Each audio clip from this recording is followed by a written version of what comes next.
Hi, I'm Tom Brookshire. And I'm Pat Summerall. Now that 1/3 of the season is in the records, I think it's safe to make some generalizations about the way things are going.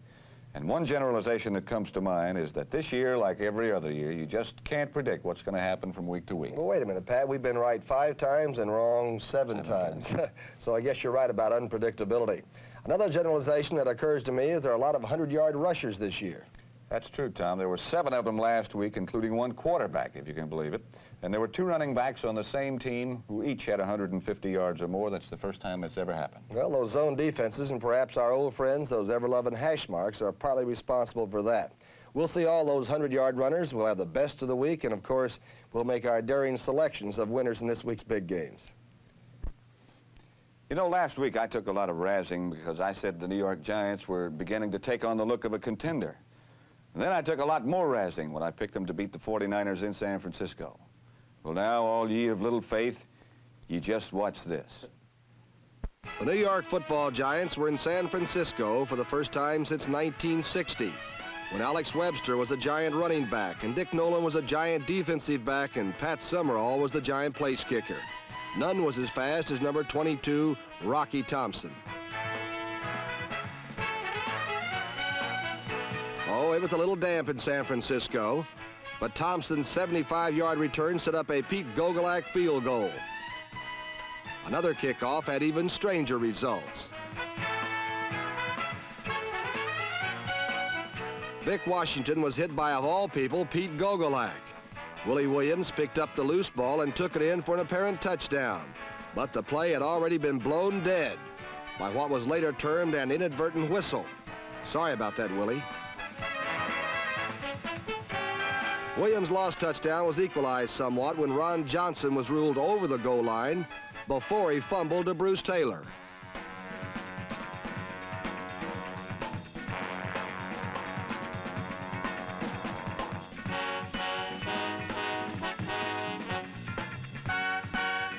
In all, there were 8 official fumbles in the game. This one from Charlie Evans to Johnny Fuller set up a 49er field goal.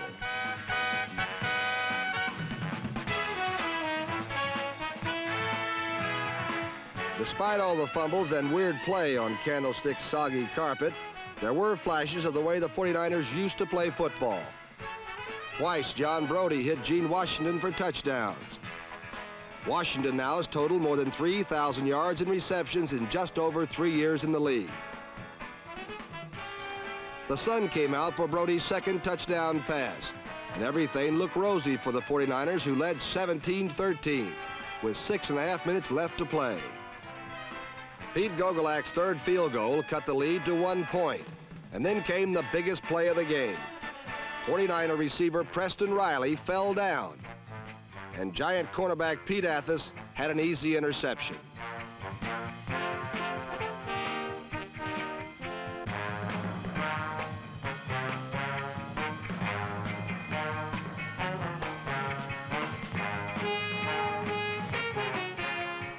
With only 1:34 to play, Norm Snead handed to Charlie Evans, and suddenly the Giants led 23-17. Alex Webster, Dick Nolan, Pat Summerall, and all those guys I used to play against would have known how to celebrate a big win. Charlie Evans and the new Giants might need a little more practice.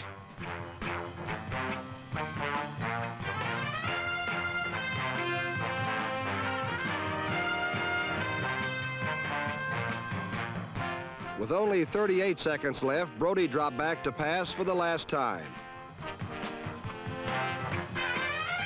An ankle injury forced Brody out, and it was Steve Spurrier who threw the last pass of the game.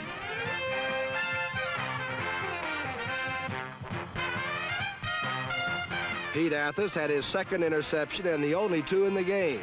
More important, the Giants had won their 3rd straight and now are only 1 game behind in the NFC East.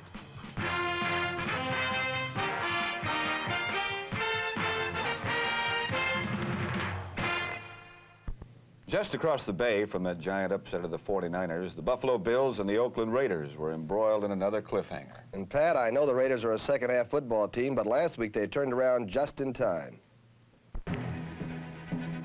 Once again, the Jekyll and Hyde Award of the week goes to the Oakland Raiders for their half-dull, half-hair-raising game with the Buffalo Bills in Oakland. At the outset, the Bills' defense, led by number 82 Al Cowlings, overrode the Raiders, securing field goal position, which led to a 6-0 lead.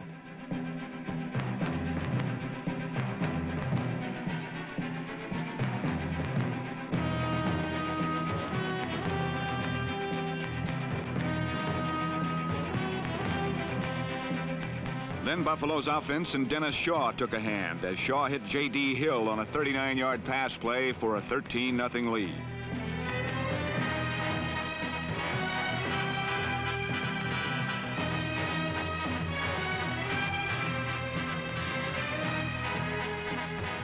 When Darryl LaMonica's pass was intercepted by Alvin Wyatt, the first half ended and Oakland was still not on the scoreboard.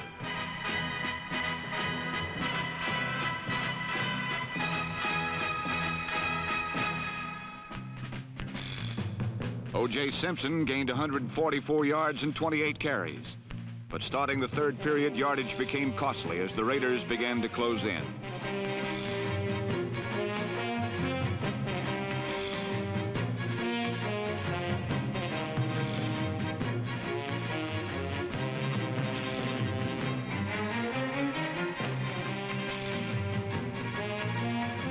Finally, the Mad Bomber balanced his sights long enough to find Ray Chester streaking to complete a 55-yard touchdown play.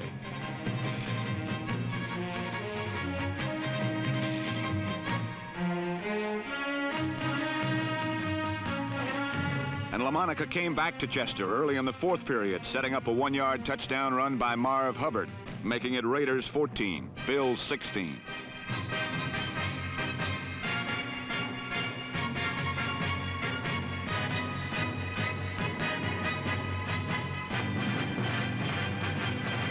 LaMonica continued his hot hand, rallying the Raiders, a.k.a. the Pride and Poise Boys, as managing general partner Al Davis likes to call his team.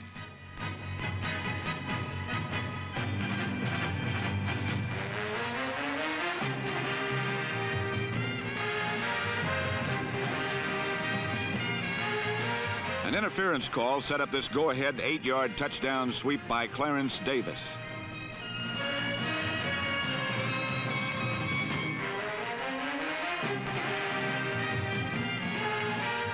When Buffalo failed to convert a fourth down pass at their own 20-yard line, Clarence Davis bolted over a second time just 2 plays later from 20 yards out.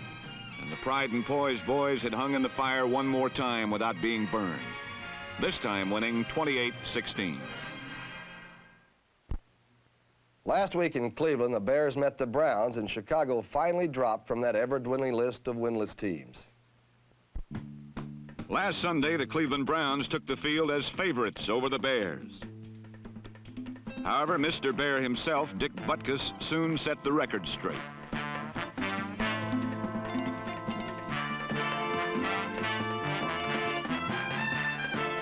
And Bobby Douglas made one of his only 2 completions count as he hit Earl Thomas, number 82, for 1 score.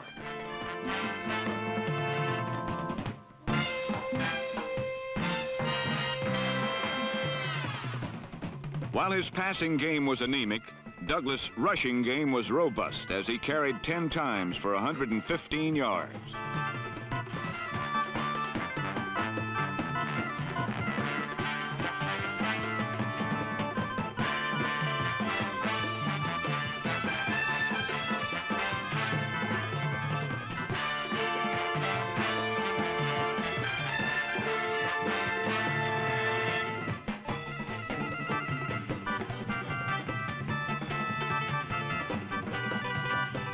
In the end, Big Bad Bobby's 57-yarder iced the victory for the Bears.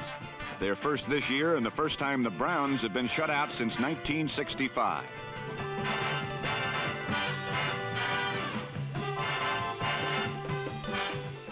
Bears 17, Browns nothing. Well, as we said, it really has been an unpredictable season so far, Pat, but there's no better evidence than a certain powerhouse in the NFC Central Division, which lost 3 of its first 4 games. I don't know where it's all going to end, Tom. Last week, the lowly Denver Broncos tried to lay some more grief on the once invincible Purple people. On the surface, the Denver Broncos look the same, but this season they have gone through a re-indoctrination period with new head coach John Ralston. Ralston believes in the emotional aspect of the game. Even joins his kickoff team in the pregame huddle.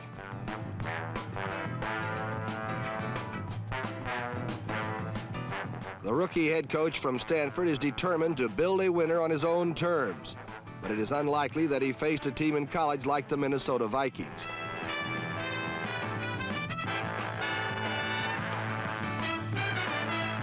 The Vikings defense came out breathing fire, a direct result of the team's unsightly 1-3 record. They gave Fran Tarkington plenty of field position, and the Minnesota offense plodded along true to form.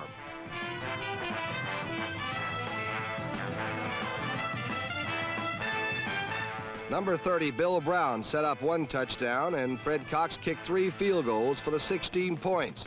Minnesota used to be able to win with 16 points. But Denver began getting the ball to a man who was born to test tough defenses.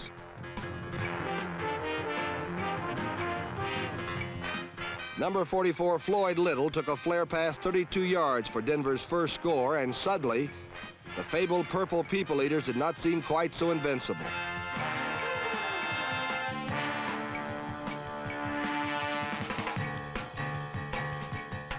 Little directly challenged Minnesota's strength and came up with 100 tough yards and 3 touchdowns.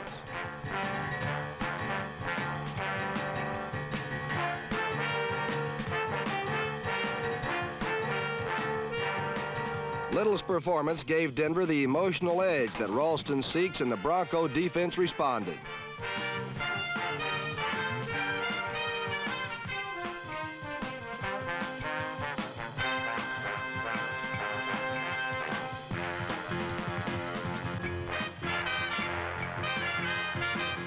Rookie Tom Graham, number 83, picked up on Dave Osborne's error as Denver put on fourth quarter pressure. Then number 12, Charlie Johnson, added another element to the Bronco attack by passing to Rod Sherman, number 84, with time running out.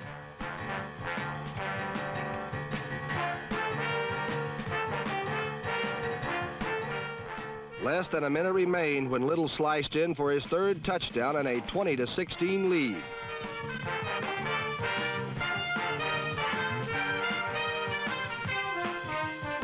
Ralston's sky-high Broncos were sure they had just delivered Minnesota loss number 4. The Vikings had only 22 seconds to score, but Fran Tarkington was finally ready with the big play everyone has been expecting from him all season. Number 84, Gene Washington, gathered in his 31-yard touchdown, and the Vikings were home free with a hairy 23-20 victory. The usually stoic Vikings knew how close they had come to total demise. But with a 2-3 record in the tough Central Division, they still have a long way to go before they're declared fit and healthy once again.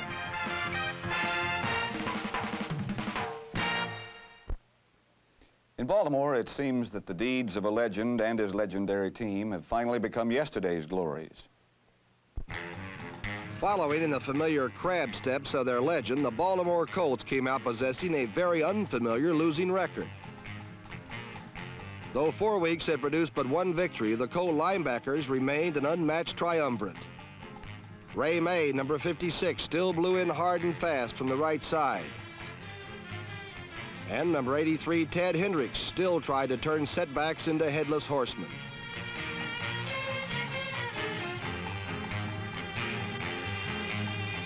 In the middle, Mike Curtis still read and reacted to the quarterback's eyes. But while the defense clings fast to their legendary greatness, it is on offense where the legend has withered. John Unitas probes and picks like a master, but the Colts have lost the master's touch.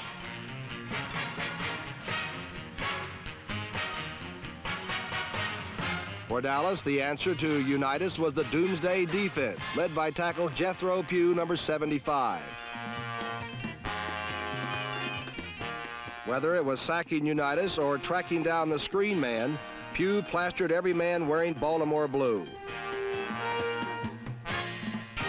Through 5 weeks now, the staunch Dallas defense has allowed but 3 touchdowns, and it's been their excellence that has kept alive championship dreams.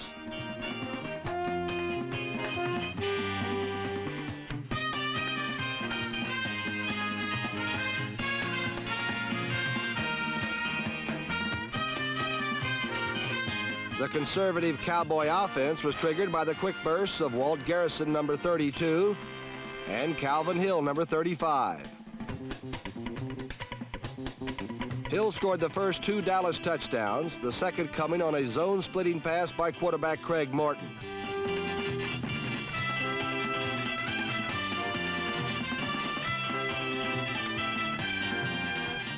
Only once did Baltimore penetrate the Dallas 20, but they were denied a score when Unitas illegally batted his fumble into the Cowboy end zone.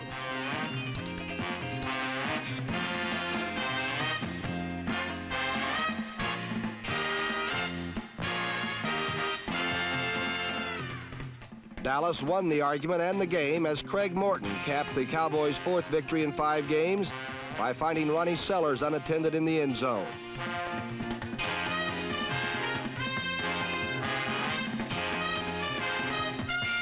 For Dallas, their 21-0 victory was an easy stepping stone to their summit meeting this week with the Washington Redskins.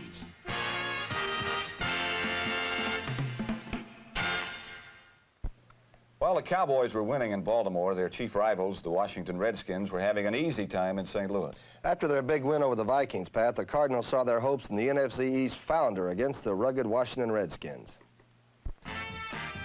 In St. Louis, the slogan found early wings as the Cardinals' defense pointed to stop Washington's 2 main threats, Sonny Jurgensen and setback Larry Brown, number 43.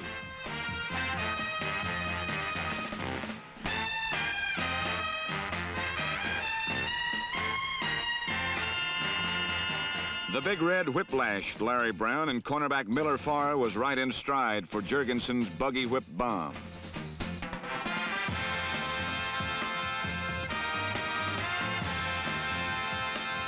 St. Louis knew they had to run to win, so they ran on the rugged burst of the former Packer Palomino Donnie Anderson.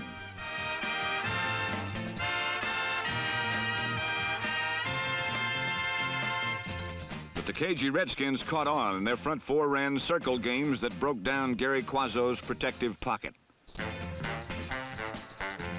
Once Quazzo met tackle Bill Brundage, number 77. And then he was kissed hello by Verlin Biggs and Manny Sistrunk.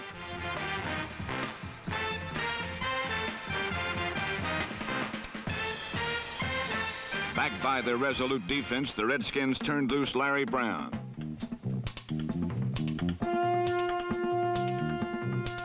Brown gained over 100 yards rushing for the 4th time this season and was a valuable outlet receiver for Jurgensen.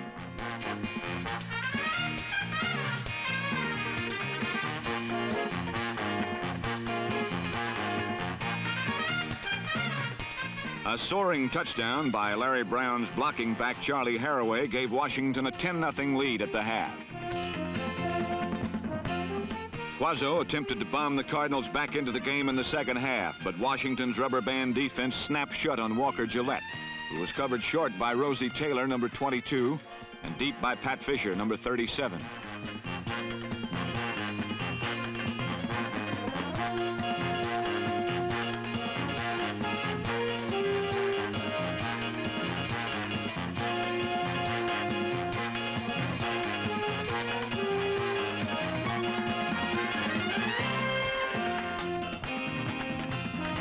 Number 2 field general Billy Kilmer aired out a knuckleball throw that Jerry Smith saved with an acrobatic catch.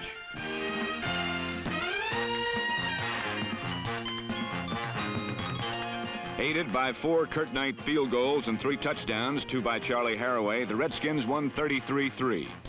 This week brings Dallas and a showdown in the NFC East.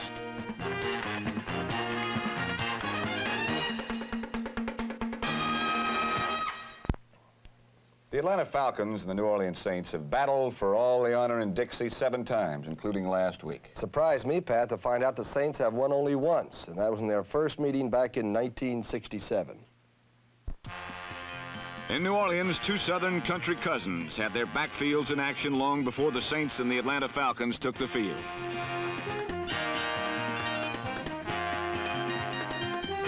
On the first play, the character of the game was established. The Saints' Joe Williams fumbled, Greg Brzezina recovered, and the Falcons were in charge deep in New Orleans territory. But 3 plays later, Art Malone, hit by Richard Neal, fumbled, and rookie Ernie Jackson controlled it at the 15. With an open field in front of him, he dashed 85 yards to a 7-0 Saints advantage.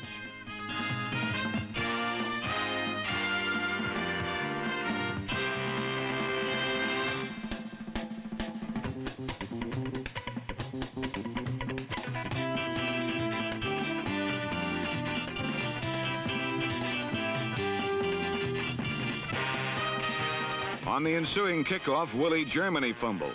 Ray Hester recovered on the Falcon 19, and 6 plays later, Archie Manning sneaked 3 yards to a 14-0 lead with 9 minutes remaining in the first period.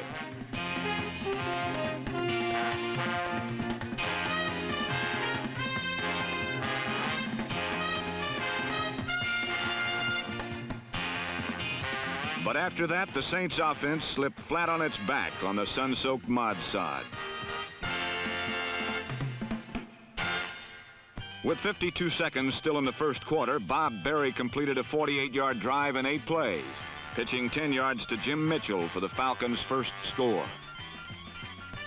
But frustrated by 5 fumbles lost, the Falcons could not click again until late in the third quarter, when Wes Chesson caught one for 17 yards from Bob Berry and caught another for his trouble from a sticky rookie safety named Tom Myers.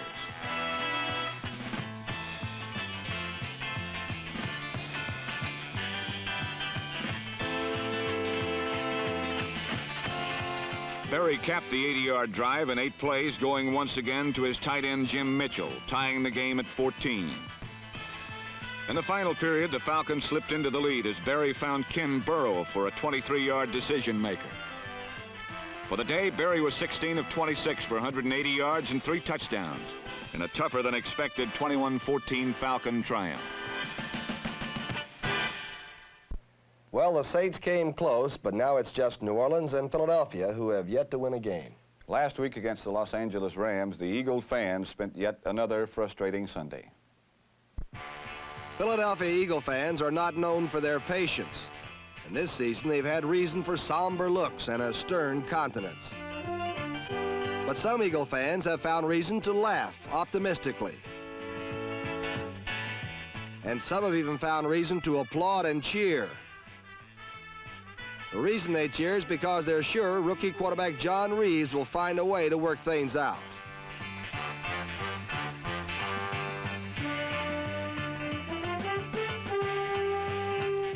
But last week against the Los Angeles Rams, John Reeves wasn't able to move his team anywhere. This juggling interception by number 19 Jim Nettles set up the Rams' first touchdown, a 1-yarder by Willie Ellison.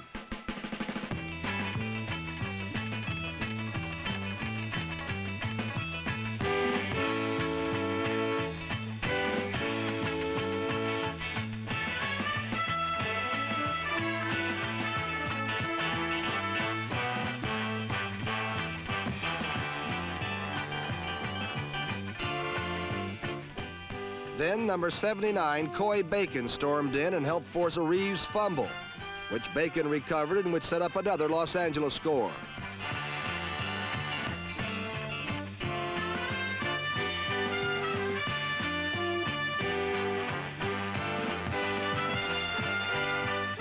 The now harried Reeves began to force the issue, but nothing eluded the Ram defense.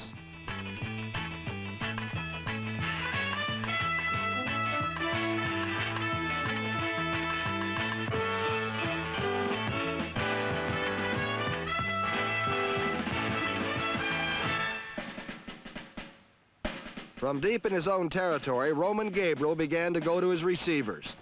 On this play, he lofted a beautifully timed pass to number 13, Lance Rensel, good for 33 yards.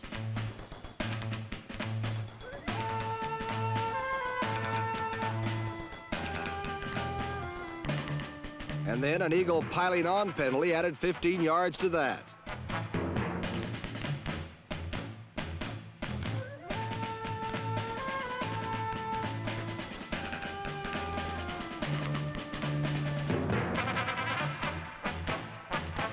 On the very next play, Gabriel went to number 49, John Love, who was uncovered in the end zone and whose touchdown put the Rams up 27-3.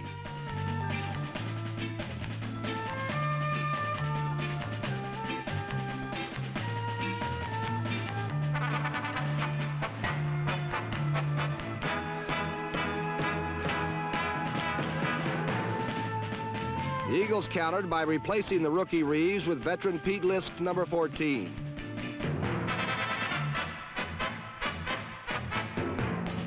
The difference was hardly noticeable.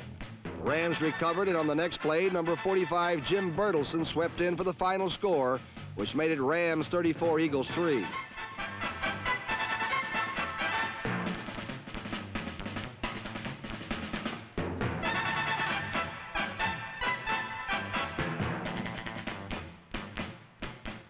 For Philadelphia fans, players, coaches, and management, it's been a long season already with 5 losses in 5 games.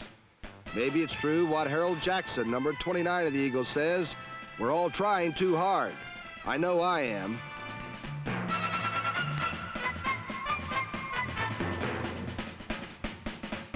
Well, whatever the problem is, the Eagles will have a new one if they don't start winning soon, because 65,000 unhappy people can throw a lot of debris onto a football field.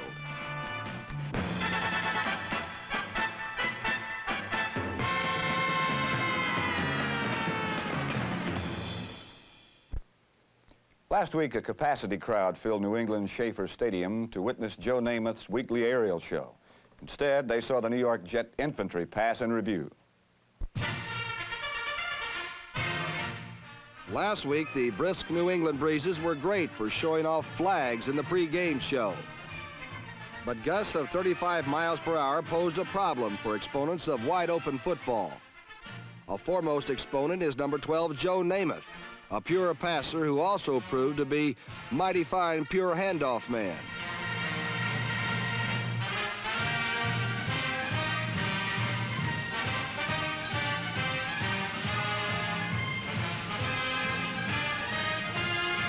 Namath opened the game with 11 straight running plays, with number 32 Emerson Boozer and number 44 John Riggins rolling up the yardage.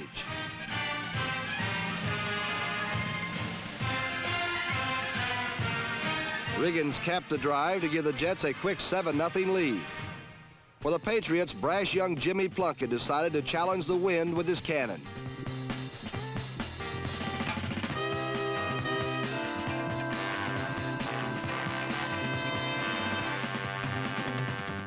The breezes seemed to bother New England's receivers more than its quarterback, so Plunkett also turned to the run.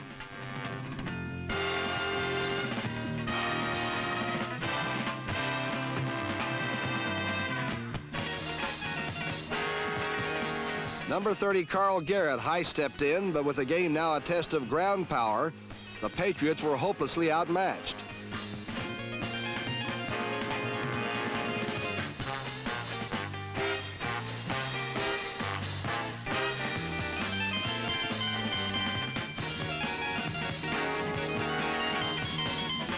While Boozer juked his way for huge gains, Riggins blasted up the middle with 32 carries for 168 yards.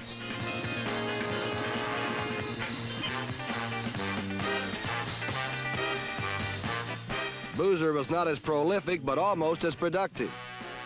On 18 carries, Boozer gobbled up 150 yards.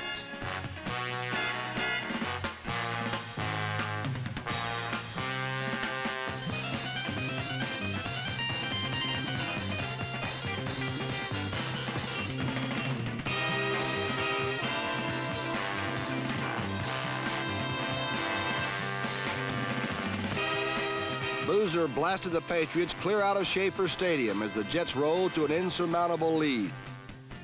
On this windy day, Joe Namath was content to play a supporting role, but he did sneak in one moment of glory.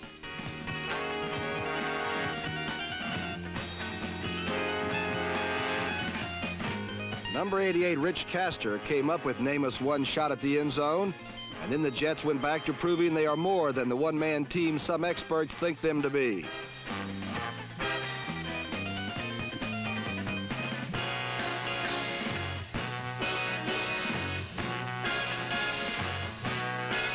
Fittingly, Emerson Boozer's third touchdown run of the afternoon closed out the game and a 41-13 New York victory.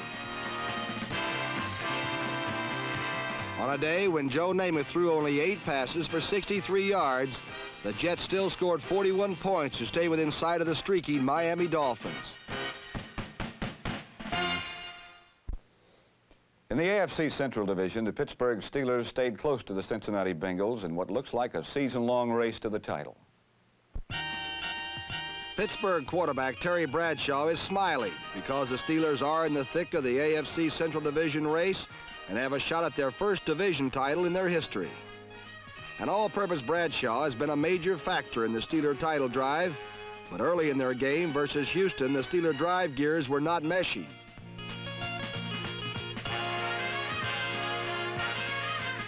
The Oilers gushed first when Ward Walsh, number 32, blocked a Steeler punt, and then outraced his teammates for it in a 7-0 Houston lead. Houston's hopes ride on their fine young quarterback, Dante Pastorini, number 7, but he does not have the supporting cast that Bradshaw has. On this day, he could manage just 40 yards passing as the Steeler defense blanketed his receivers and ate up his pocket time.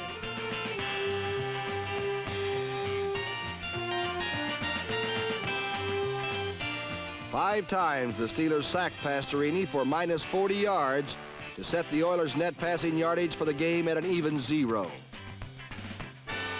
The Oilers' only threat was number 39, Robert Holmes, and the tank was at his steels treaded best.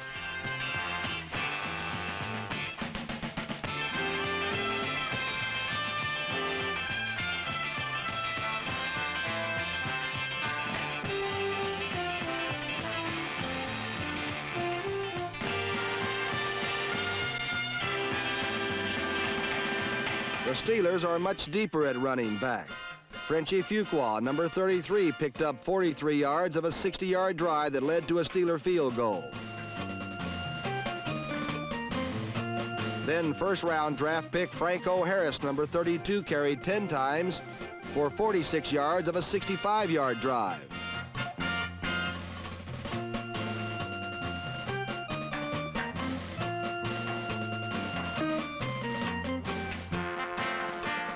Franco Harris had his first 100-yard day as a pro, capping it with a short touchdown plunge. Bradshaw then turned to his third starting running back.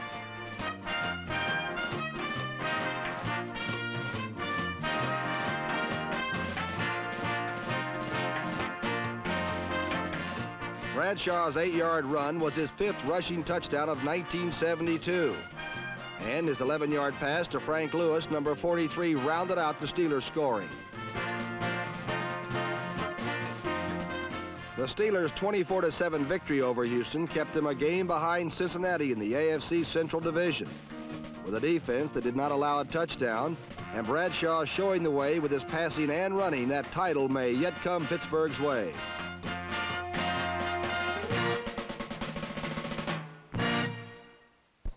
In the AFC Central, there's only one team that's been hotter than the Steelers, Tom. And last week, the first-place Cincinnati Bengals battled another first-place team in Kansas City, or at least the Chiefs were in first before the ball game. These two men had a lot to smile about last week. For one thing, each had a good young quarterback. Number 14 is 23-year-old Ken Anderson, the Bengals' second-year quarterback from Augustana College. Number 10 is 26-year-old Mike Livingston, the Chiefs' 5th-year quarterback from SMU and still undefeated as a pro. But on a quarterback sweep, Livingston pulled up lame, and 37-year-old Lynn Dawson had to return to battle. After a 3-3 first half, Dawson brought the Chiefs to life in the third quarter with his passes to Otis Taylor, number 89.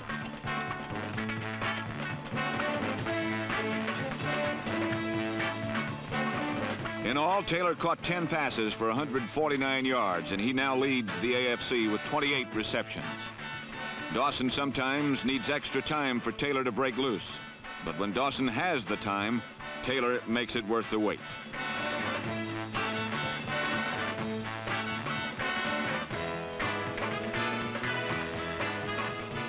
Taylor's touchdown gave the Chiefs the lead at 10-3.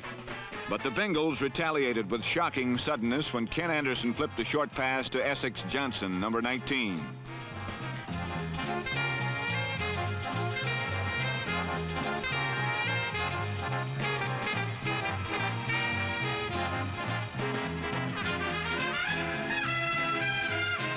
Johnson's 65-yard shocker tied the game at 10-10, but there were more shocks to come for the Chiefs. Leading 13-10 early in the fourth quarter, Dawson passed to Dennis Homan, who was hit by Neil Craig and lost the ball to Tom Casanova, a rapidly emerging star in the Cincinnati secondary.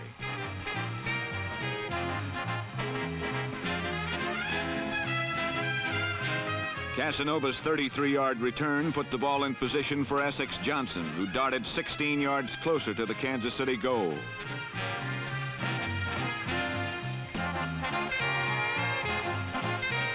From the 7, Ken Anderson sprinted right and hit Speedy Thomas for the touchdown, which put Cincinnati in front again, 17-13.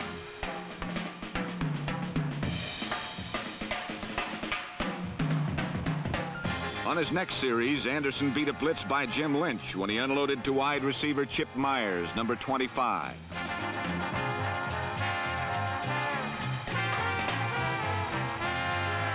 Number 18, Emmett Thomas, saved a touchdown, but a Horst Muhlmann field goal made it 20-13. Then Dawson got in trouble again. This time it was number 52, backup middle linebacker Doug Adams, a free agent from Ohio State, who set up a third Muhlmann field goal.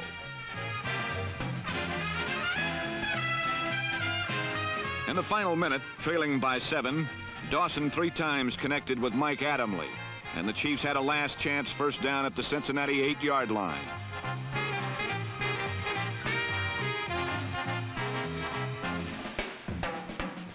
From the 8, 4 passes were well covered by the AFC's top-rated defense.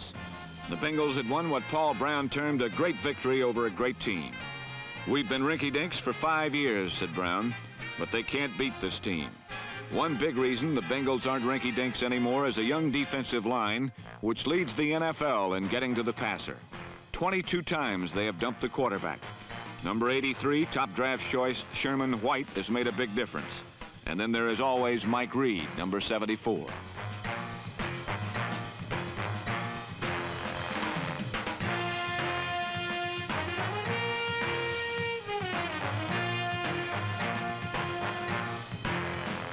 Watch Sherman White, number 83, force Dawson forward, where Mike Reed can get at it.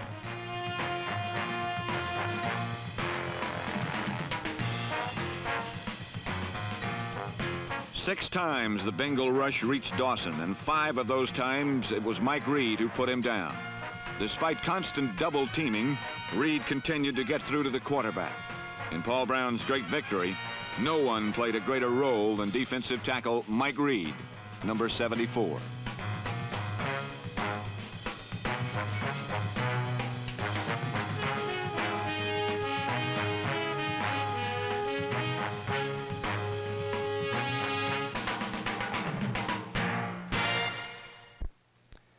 A Pyrrhic victory is one that is gained at great expense to the victor. It's a sort of win the battle, lose the war type deal. Well, last week the Dolphins won the battle against the Chargers, but the loss of Bob Greasy may eventually cost Miami the war. In Florida, the Miami fans love and emulate their Dolphins. And last Sunday, they packed the Orange Bowl 80,000 strong to watch their team go for its 5th win in a row.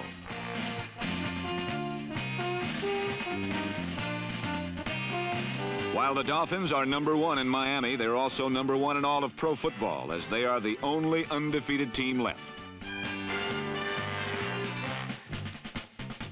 Their success has been due in great measure to quarterback Bob Greasy, who last week against the Chargers came out firing.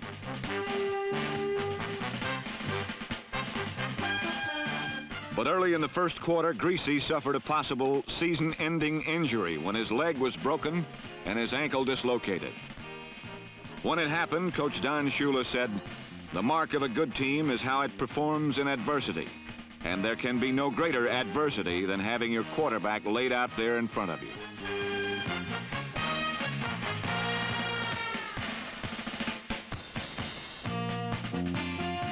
In adversity, the Miami defense was superb as they manhandled the Chargers' John Hadle.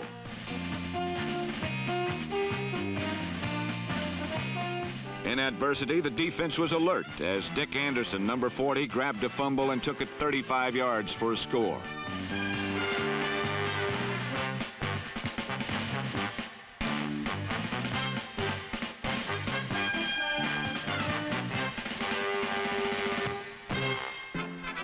in adversity, the Dolphin defense stopped everything the Chargers threw at them.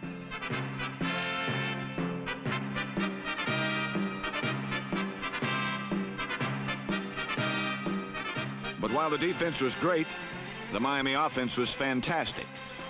The offensive line gave Earl Morrall, number 15, just about all day to throw, although at first he was a little rusty.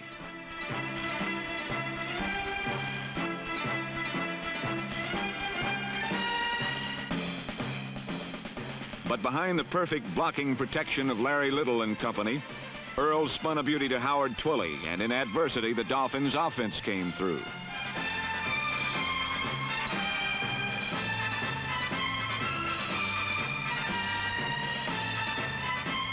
But Earl wasn't through, and standing ramrod straight in a cast-iron passing pocket, he zipped another score to Paul Warfield, which gave Miami a 24-3 lead.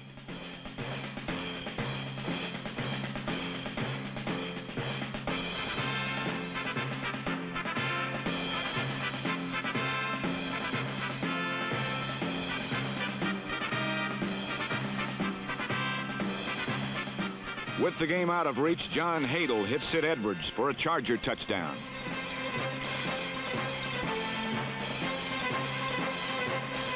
But when Hadel got ideas of putting San Diego back in the game, the Miami defense, in the person of number 13, Jake Scott, vetoed the motion.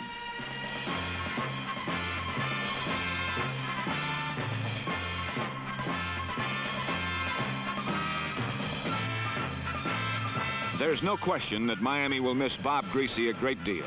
But as San Diego learned, the Dolphins are a very tough bunch when placed in an adverse situation.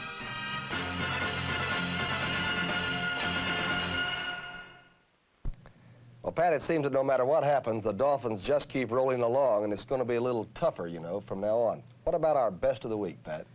You know, any one of those 100-yard rushers could have been the best of the week, Tom, but I think we had two linemen this week who deserve top honors. One would have to be defensive tackle Mike Reed. 5 times Reed got to Lenny Dawson. He's super already, and he's still just learning the game. And our other top candidate is a player who represents the entire Miami Dolphin offensive line, and that, of course, would be all-pro offensive guard Larry Little, number 66. Of course, with Zonka and Kick and Mercury Morris, they can still rush the football, but now he's going to have to really set up and block for Earl Morrall. Huh? It's going to be a different kind of challenge because Morrall, no way, is going to be able to move around back there like Bob Greasy did. Well, they're going to have to then move the ball on the ground and make sure that when Morrall does throw, it's going to be the right situation. And it's going to put a little more heat on their defense, too, I'd imagine. Okay, what about this week now in our great selections? We haven't done so well. We're both 5 and 7. Let's make it quick. All right, Atlanta at Green Bay. Boy, there's a great one. Should be. I like Atlanta. They seem to be able to run the ball against almost anybody, and I remember what they did to Green Bay last year. Van Brocklin's always good against Green Bay, too, but I'm going to go with the Packers. I picked them to beat Detroit, so I'll stay with the Pack. All right, the big one at the Los Angeles Coliseum, Cincinnati and Los Angeles. I saw the Rams beat the Eagles on films, and they are impressive, and they're hitting hard. I'll go with the Rams. All right, Cincinnati's mine. Dallas, Washington. The Redskins. Okay, I'll go with Dallas. At any rate, we'll be back next week to show you what happens. I'm Pat Summerall. And I'm Tom Brookshire. We'll see you next week.